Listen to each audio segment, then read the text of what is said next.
Functions of testosterone. Function of testosterone अगर हम बात करें तो हमारे पास टेस्टोस्टेरोन रिस्पॉन्सिबल है किस लिए, मस्कुलाइन बॉडी कैरेक्टरिस्टिक के लिए, ठीक है। फिटल लाइफ में इस तरह होता है कि हमारे पास कोरियोनिक गोनाडोट्रोफिन जो है ना फ्रॉम द प्लेसेंटा से प्रोड्यूस होता है, वो मतलब बहुत कम मिकदार में, मॉडरेट अमाउंट में रिलीज होता है, ठीक है, throughout the life of the foetal. तो इसलिए जो है ना हमारे पास फिटस में जो है ना इतनी जो है ना डिवॉल्वमेंट नहीं होती मस्कुलाइन कैरेक्टरिस्टिक की। उसके बाद अगर हम देखें तो प्लेसेंटा से टेस्टोस्टेरोन बन रहा है, ठीक है, और फिर फिटल लाइफ में उसके बाद तब तक टेस्टोस्टेरोन नहीं बनेगा जब वो एडल्ट लाइफ तब नहीं जाएगा, मतलब 10 to 13 ईयर तक नहीं जाएगा। उसके बाद हमारे पास स्टिमुलेशन होगी अगेन गोनाडोट्रोपिक हार्मोन की, जो हमारे पास इससे पहले प्लेसेंटा ने करवाई थी, ठीक है, और वो हमारे पास जब टेस्टोस्टेरोन बनेगा तो उसके बाद 20 to 50% जो है ना पीक लेवल पे, मतलब भी जो है ना एज ऑफ 15 तक पहुंच जाएगा, और हमारे पास बाई द एज ऑफ 80 भी ये पहुंच जाएगी। ये हमारे पास टेबल में बता रहे हैं। टेबल देखो तो 81/9 में अगर हम देखें तो हमारे पास क्या है, 81/9 में अगर हम देखें तो हमारे पास फिटल लाइफ में देखो तो फिटल लाइफ में first second and third trimester, second trimester में देखो हमारे पास प्लेसेंटा से जो है ना हमारे पास टेस्टोस्टेरोन रिलीज हो रहे हैं, हमारे पास इतने ज़्यादा है, ठीक है, लेकिन जब बर्थ हो गई तो बर्थ में हमारे पास न्यू नेटल में भी थोड़ा बहुत टेस्टोस्टेरोन बनता गया। लेकिन देखो 1 साल से लेकर 10 साल तक बंदे में या 13 ईयर तक कोई भी टेस्टोस्टेरोन रिलीज़ नहीं हुआ, और उसके बाद प्यूबर्टी में अगर देखो तो हमारे पास बढ़ता गया ओल्ड एज में डिक्रीज़ करता गया। तो इसी डायग्राम पैराग्राफ में बताया गया कि हमारे पास 50 ईयर में जो है ना ये जो है ना पहले बहुत पीक पे था, लेकिन उसके बाद 50 ईयर में हमारे पास 20 to 50 ईयर तक मतलब कम हो जाएगा, ठीक है, परसेंट तक कम हो जाएगा। इसके अलावा हम देखिए function of the testosterone during the foetal development life. तो फिटल डेवलपमेंट में क्या होता है, टेस्टोस्टेरोन फंक्शन क्या करता है, तो टेस्टोस्टेरोन बिगेन होता है एलेबोरेट होता है मेल फिटल टेस्टिस से जो है ना बनता है, ठीक है। 7th week of the embryonic life में, तो इससे पहले हमने डायग्राम से भी देखा हमारे पास 7th वीक में जो हमारे पास सेकंड ट्राइमेस्टर में आता है उसमें हमारे पास टेस्टोस्टेरोन बनता है। इसके अलावा देखते हैं कि one of the major difference between the female और मेल से क्रोमोसोम, ऑलरेडी भी हमें सेकेंड में पढ़ा है कि मेल का जो क्रोमोसोम है वो वाई है, उसमें SRY जीन है जो हमारे पास मेलनेस को रिप्रेजेंट करता है, जो हमारे पास एक प्रोटीन को वाई जीन इनकोड करता है, जो हमारे पास जब भी वाई जीन इनकोड है जो हमारे पास बनता है टेस्टिंग डिटरमाइनिंग फैक्टर या SRY प्रोटीन बनता है, ठीक है। जब भी SRY प्रोटीन बनता है तो हमारे पास एक कैस्केड स्टार्ट करता है, जीन एक्टिवेशन करता है और जेनेटल रिच बनवाता है। वो जेनेटल रिच क्या करता है, फिर बाद में हमारे पास टेस्टोस्टेरोन बनवाता है। तो इसलिए फीमेल में ये नहीं होता है। मेल में SRY जीन इनकोड होकर हमारे पास SRY प्रोटीन बनाता है, और वो SRY प्रोटीन हमारे पास जेनेटल रिच बनाता है, और वो जेनेटल रिच हमारे पास टेस्टिस से टेस्टोस्टेरोन बनवाता है, ठीक है। लेकिन फीमेल में इस तरह नहीं होता है। इंजेक्शन ऑफ हमारे पास large amount of male sex hormone अगर इंजेक्ट करें एक प्रेग्नेंट एनिमल्स में, कह रहे हैं कि हमारे पास, तो वो हमारे पास हो सकता है कि मेल सेक्स हार्मोन की वजह से उसकी मेल सेक्सुअल ऑर्गन बन जाए, ठीक है। इवन इनफिट फीमेल फिटस, अगर फीमेल फिटस हो, अगर हम उससे large amount of the mail sex hormone inject करें तो उसमें जो है ना मेल सेक्सुअल ऑर्गन बन सकते हैं। इसके अलावा अगर एक फीमेल हो, फीमेल ऑर्गन भी बन सकते हैं एक मेल में, अगर उसमें हम टेस्टोस्टेरोन प्रोडक्शन की टेस्टिस को रिमूव कर दे या ये जेनेटल रिच रिमूव कर दे, ठीक है। इसके बाद हमारे पास ये कहते हैं कि हमारे पास टेस्टोस्टेरोन जो है ना सिक्रीट करता है, सिक्रीट होता है किससे, जेनेटल रिच से, ठीक है, पहली बार एम्ब्रियोलॉजिकली, लेकिन बाद में हमारे पास टेस्टिस बन जाती है मेल बॉडी कैरेक्टरिस्टिक में, तो हमारे पास फॉर्मेशन ऑफ पीनस होता है, स्क्रोटम होता है, ठीक है। तो इसी वजह से जो है ना जेनेटल रिच हमारे पास क्या हेल्प करता है, ये टेस्टोस्टेरोन बनवाता है, जो मेल में हमारे पास पीनस और स्क्रोटम बनवाता है, ना कि हमारे पास विजाइना बनवाता है। इसके अलावा हमारे पास इस तरह की formation of the prostate and seminal vesicle and male genital ducts, क्या होता है कि प्रोस्टेट ग्लैंड क्या होता है, सीमिनल वेसिकल बनाता है, ठीक है, और प्रोस्टेट ग्लैंड बनाता है और मेल जेनेटल डक्ट बनाता है, जो हमारे पास सेम टाइम सेपरेशन करती है फीमेल जेनेटल जो है ना फीमेल जेनेटल ट्रैक्ट को ना बनाने की कोशिश करता है, ठीक है। ये इसके इफेक्ट ऑफ टेस्टोस्टेरोन क्या करता है, टेस्टोस्टेरोन क्या करता है, हमारे पास डिस्टेंड करता है सेकंड या थर्ड मंथ ऑफ गेस्टेशन में, जो है ना हमारे पास क्या करता है, डिसेंड करवाता है स्ट्रोटम को। उसके बाद लास्ट 2 to 3 मंथ में हमारे पास क्या करता है, टेस्टोस्टेरोन की सिक्रीशन को काबिल बनाता है, क्या, जब डिसेंड हो जाए। उसके बाद हमारे पास मेल चाइल्ड में क्या होता है, जब हमारे पास अनडिसेंडेड हो तो, बट अदरवाइज मतलब नॉर्मल टेस्टिस हो, तो हमारे पास ये ज़रूरत है कि अगर फॉर एग्जांपल एक मेल चाइल्ड हो उसमें जो है ना टेस्टिस अनडिसेंडेड हो, तो हम उस बंदे को क्या कर सकते हैं, टेस्टोस्टेरोन दे सकते हैं, ताकि वो हमारे पास क्या करे, उस अनडिसेंडेड जो है ना टेस्टिस को डिसेंड करवाए।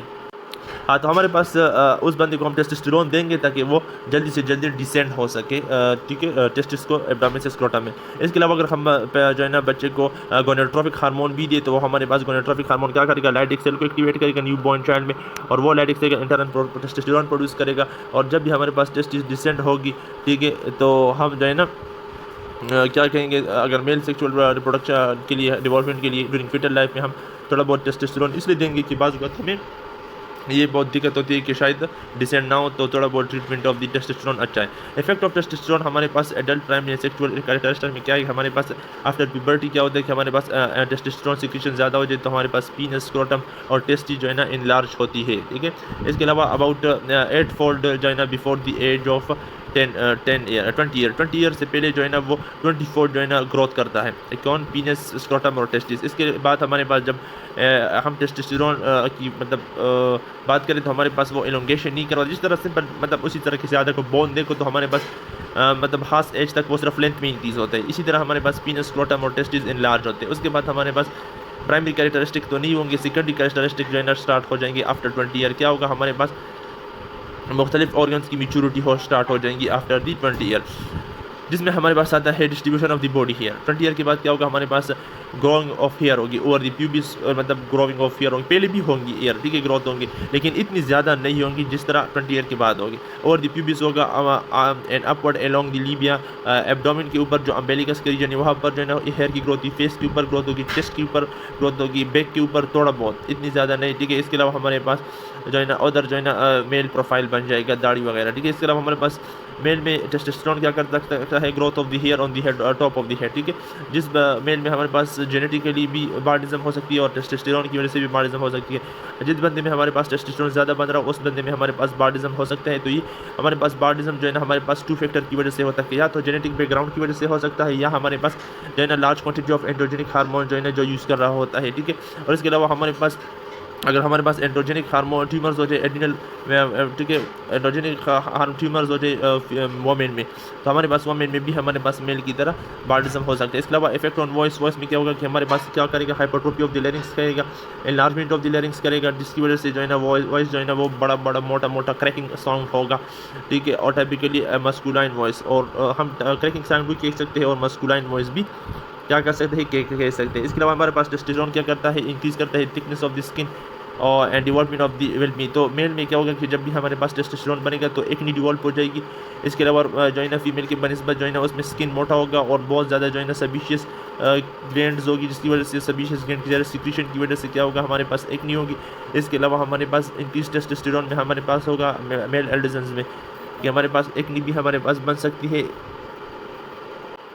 एक्नी के अलावा हमारे पास अगर वो बहुत ज़्यादा टेस्टोस्टेरोन फिर भी यूज़ करें तो हम जो है ना फिर इस तरह हो सकता है कि बहुत ज़्यादा टेस्टोस्टेरोन से हम ओवरकम कर सकते हैं एक्नी को। मतलब एक्नी तो बनता है जब हम टेस्टोस्टेरोन थोड़ा बहुत, अगर बहुत ज़्यादा टेस्टोस्टेरोन यूज़ करें तो हमारे पास क्या होगा, एक्नी रोक भी सकता है। फिर टेस्टोस्टेरोन क्या करते हैं, increase the protein formation muscle development. इसलिए हम कहते हैं कि मेल में जो है ना development of the muscular structure puberty से बाद ज़्यादा इंक्रीज होता है, 50% इंक्रीज होता है मास, किसमें, फीमेल की बनस्बत मेल में 50% mass of the muscle increase होते हैं टेस्टोस्टेरोन की वजह से।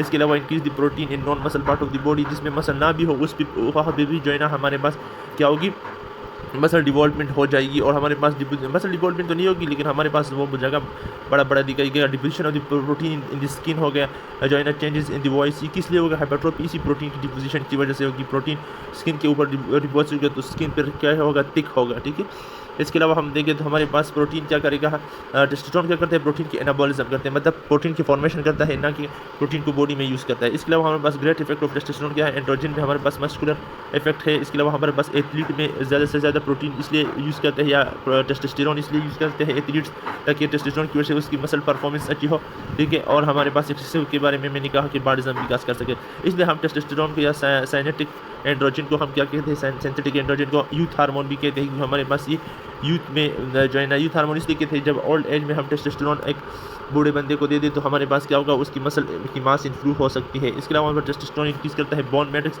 And cause the calcium retention. Bone matrix को किस तरह इंक्रीज करता है, जब हमारे पास सर्कुलेशन में टेस्टोस्टेरोन जो है ना बढ़ जाए ना तो हमारे पास या बढ़ जाए या हम इंजेक्ट कर दे तो हमारे पास कैल्शियम डिपोजिशन जो है ना वो बोन पे इंक्रीज़ हो जाएगा। इसके अलावा इसकी वजह से जो बहुत कैल्शियम बोन पे इंक्रीज़ हो जाएगा तो कैल्शियम की रिटेंशन को इंक्रीज़ करवा देगा। इसके अलावा हमारे पास बोन मैट्रिक्स जो है ना उसकी क्या होगा कि बोन में भी हमारे पास प्रोटीन की एनाबॉलिज्म होगी, ठीक है। इसके अलावा हमारे पास कैल्शियम की रिटेंशन होगी, इंक्रीज़ की प्रोटीन सिंथेसिस वगैरह बोन के ऊपर।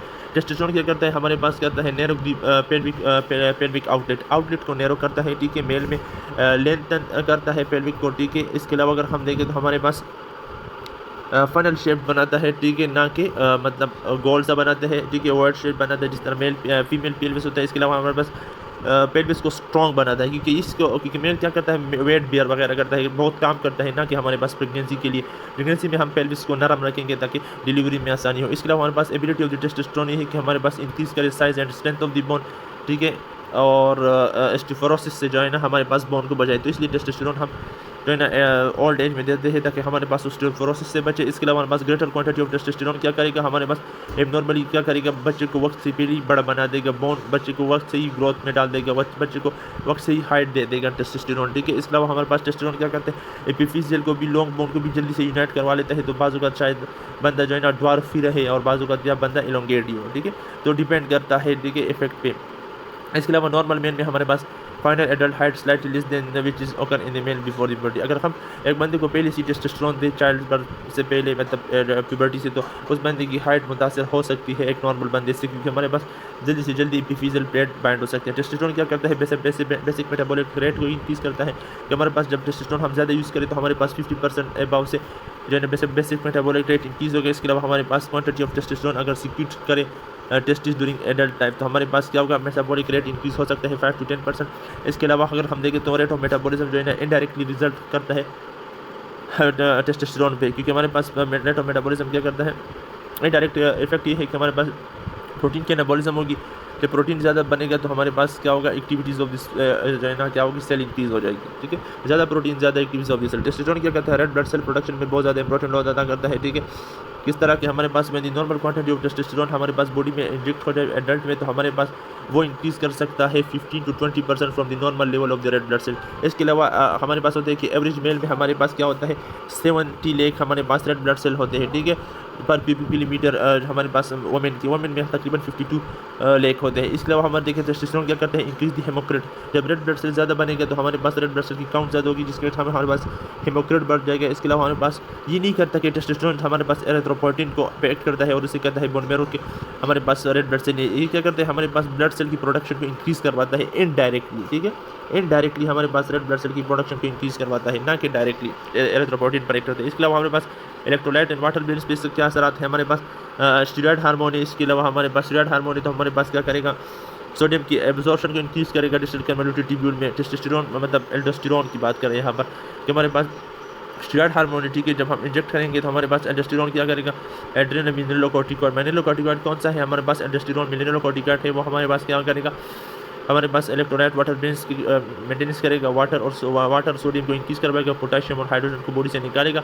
इसके अलावा एक्स्ट्रा फ्लूइड वॉल्यूम मेल में जो है ना क्या हो सकता है, 50 to 10% वेट इंक्रीज़ कर सकता है। इसलिए हम कहते हैं कि आफ्टर प्यूबर्टी हमारे पास वेट 5 to 10% नॉर्मल पर्सन के बंदे से इंक्रीज़ होते हैं। वो बोन मास की वजह से भी, मसल मास की वजह से भी और इलेक्ट्रोलाइट बैलेंस की वजह से भी। अब हमारे पास एक basic intercellular mechanism of action of testosterone. Basic cellular mechanism अगर हम बात करें तो हमारे पास ये है कि हमारे पास मोस्ट ऑफ द टेस्टोस्टेरोन अगर हम देखें तो हमारे पास, मैंने कहा कि प्रोटीन की फॉर्मेशन इंक्रीज़ करवाता है टारगेट सेल में। इसके अलावा हमारे पास हमने ये भी स्टडी किया है कि प्रोस्टेट ग्लैंड क्या करता है, ये एक ऐसे इंपॉर्टेंट टेस्टोस्टेरोन का ग्लैंड है, ठीक है, जो हमारे पास बहुत ज़्यादा इंपॉर्टेंट है। इसके अलावा हमारे कहते हैं कि टेस्टोस्टेरोन क्या करता है, एंटर करता है प्रोस्टेटिक सेल्स जो है ना आफ्टर सिक्रीशन। जब सिक्रीशन हो जाए तो इन अ फ्यू मिनट वो प्रोस्टेटिक सेल मतलब कौन सा है, प्रोस्टेट ग्लैंड में एंटर होता है, ठीक है।